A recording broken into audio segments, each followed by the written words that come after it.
Hi, I'm Ashley Blanchard, partner at LGA and the head of the firm's philanthropy practice. And I'm here today with my colleague, Wendy Ulaszek, also a partner, head of the firm's leadership development practice, to talk about LGA's approach to family philanthropy. So pleased to be here, Ashley, to speak about this important service to family enterprise systems. So our approach to working with philanthropic families is really, our goal is to help them work together more productively in their family philanthropy. We have seen the incredible power that family philanthropy can have to bring families together, to find common ground, to find meaning in their work that is bigger than the sum of the parts. But it can also be complicated. It is values-based work, and in the absence of clear shared purpose can result in conflict. So our goal is really to help families determine a purpose together for why they want to do this work, and then to build out the systems, structures, processes to really achieve that goal. In our experience, we often use the 7 drivers that we apply in our family enterprise systems, but we use it in our family philanthropy systems. So as you said, we start with that, the values, helping families identify their values, their purpose, and then building out, what's your vision 10 years from now? What do you want to accomplish?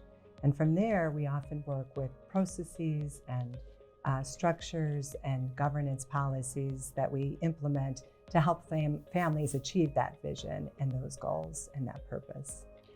And our understanding of this work is that effective family philanthropy really requires several mutually reinforcing elements, right? You've got to have family members who feel committed and engaged and passionate about the work, but that requires that the work is actually meaningful and impactful, that they feel like they're contributing to something that is actually doing something important in the world, and that doing that work together makes it more impactful than they would be able to accomplish on their own. So it's really the combination of those 2 different pieces that make the work important for the family and important for the world. And that's really our goal in working with philanthropic families, is to help them find the balance of those 2 mutually reinforcing goals. Absolutely. And to begin with that work, we often conduct something called an audit or an assessment of the full philanthropic system, and understanding each stakeholder's perspective of what's important to them, what are their values, and what kind of impact do they expect or hope for with their family philanthropy. We often find, as you said, this work is challenging, so there can be that dynamic between the tension of individual desires and needs and the collective family hopes and aspirations. And so our work is often managing and finding the balance between the 2. One of the unique features of family philanthropy, as opposed to the family business and the families that we work with, is that it is really unbounded. I mean, every individual member can have a different understanding of what's important in the world, what they want to do about it, what values should inform this work. And that's wonderful for individual philanthropy, but when you try to find common ground, that can lead to conflict. Unlike the family business, there's no mandate to come up with a shared agenda in family philanthropy. So a lot of our work is helping families reconcile that tension between what's individual and what do we want to do together. And if we want to do this work together, what should that look like? So again, we've seen the magic that comes from finding that common ground and purpose, but it requires a thoughtful process. I think sometimes there's a sense of, how hard can it be to give away money? And the reality is that if you want to give money away together, and if you want to do it well, you have to be thoughtful about how you do it. So some of our work with families is just helping them understand that there are these choices that they will confront over time, and that every family is different, but that those choices and the trade-offs of those choices we actually know a fair amount about them from our work with many different philanthropic families, from the research that we've done. And our work is really developmental. So we are working with families during transition periods, often generational, the passing of a founder, the integration of the next generation, some sort of liquidity event, the sale of a business.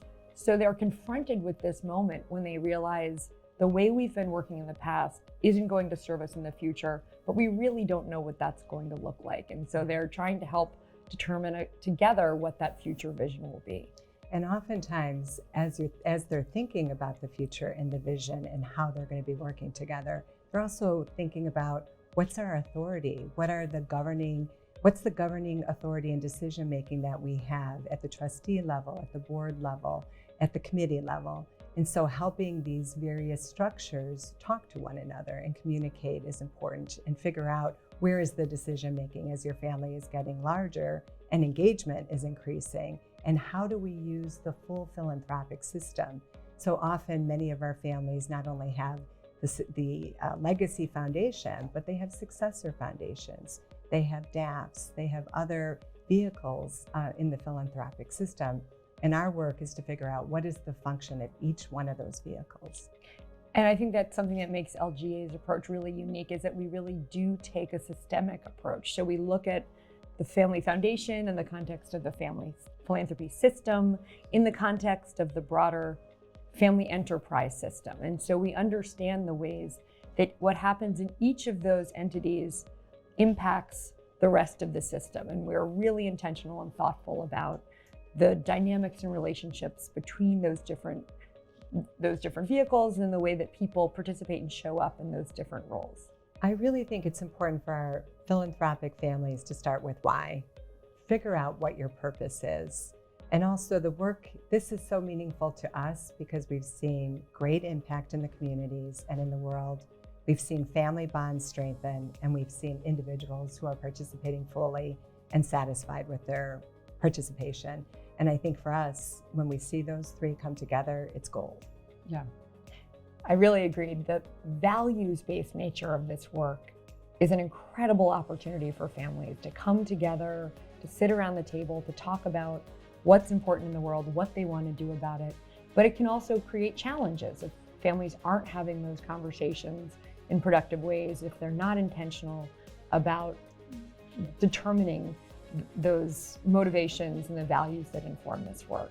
So our work is really to help families come together to think not only about legacy of their family and how they want to steward that, but how they want to steward a public trust and do something important in the world together.